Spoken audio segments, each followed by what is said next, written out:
আজ হাইকোর্টের নির্দেশে মুর্শিদাবাদ জেলায় কেন্দ্রীয় বাহিনী পাঠানোর সিদ্ধান্ত হয়েছে। হাইকোর্টের নির্দেশের আগেও বিএসএফ তারাও কিন্তু কেন্দ্রীয় বাহিনী তারা শামসেরগঞ্জ এলাকায় তারা মোতায়েন হয়েছিল। এই কেন্দ্রীয় বাহিনী মোতায়েনের সিদ্ধান্তের মধ্য দিয়ে এটা স্পষ্ট প্রমাণিত হলো যে পশ্চিমবঙ্গের যে পুলিশ বাহিনী, যার মন্ত্রী মমতা ব্যানার্জি, তাদের অদক্ষতা, অযোগ্যতা, অকর্মণ্যতা, উদাসীনতা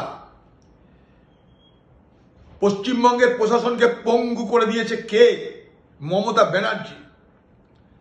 তাদের কাজ শিক্ষক পেটাও, ছাত্র পেটাও, তোলা তোলো, থানায় বসে কাটমানি খাও, মানুষকে বিপদে ফাঁসাও, মিথ্যা কেসে বিরোধীদেরকে জেলে পড়ো, এই কাজ। না হলে জঙ্গিপুর এলাকায় যে ঘটনা ঘটলো, এটা হঠাৎ করে একদিনে ঘটেনি, কয়েকদিন ধরেই তার ইঙ্গিত ছিল স্পষ্ট যে উত্তেজিত হচ্ছে সাম্প্রদায়িক বাতাবরণ, আস্তে আস্তে বিষাক্ত হচ্ছে। কিন্তু সেখানকার পুলিশ চরমভাবে উদাসীন থাকলো। ঠিক যেভাবে মোথাবাড়ি হলো, ঠিক একইভাবে জঙ্গিপুর সাব ডিভিশনে এই ঘটনাগুলো ঘটছে। এখানে ল্যাকাডাইসিক্যাল অ্যাটিটিউড অফ দ্য পুলিশ, পুলিশের উদাসীনতা এর সব থেকে বড় কারণ।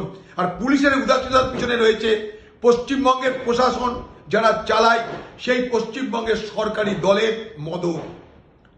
সেখানকার সরকারি দলের লোকেরা, তাদের একটা অংশ এই ধরনের ঘটনায় জড়িত। দেখুন, ওয়াকফ আইনের বিরুদ্ধে আন্দোলন হবে, এটা খুব স্বাভাবিক। সারা ভারতবর্ষ জুড়ে হচ্ছে। কংগ্রেস পার্লামেন্টের মধ্যে করেছে, পার্লামেন্টের বাইরে করছে। রাহুল গান্ধীর নেতৃত্বে সারা ভারতবর্ষ জুড়ে আমরা ওয়াকফ বোর্ডের আইনের বিরোধিতা করছি এবং করব। কিন্তু কখনোই সেই ওয়াকফ বোর্ড আইনের বিরুদ্ধে যারা আন্দোলন করতে যাচ্ছে তারা কিন্তু কখনোই এই দাঙ্গা ফাসাদের পক্ষপাতিত্ব করে না। তাদের সেই আন্দোলনের সুযোগ নিয়ে কিছু দুর্বৃত্ত তারা এই বাতাবরণকে উত্তেজিত করছে। সেভাবে দুর্বৃত্ত কারা? সেই দুর্বৃত্তর আমি দায়িত্ব নিয়ে বলতে পারি, তৃণমূল দলের সদস্যরা। তারা এই শান্তিপূর্ণ আন্দোলনের সুযোগ নিয়ে তারা এই দুর্বৃত্তদের কাজগুলো করছে, ফলে সেখানকার বাতাবরণ বিষাক্ত হচ্ছে। আজকে তাই কেন্দ্রীয় বাহিনী যাওয়া মানে প্রথম উচিত পশ্চিমবঙ্গের মুখ্যমন্ত্রীর পদত্যাগ করা।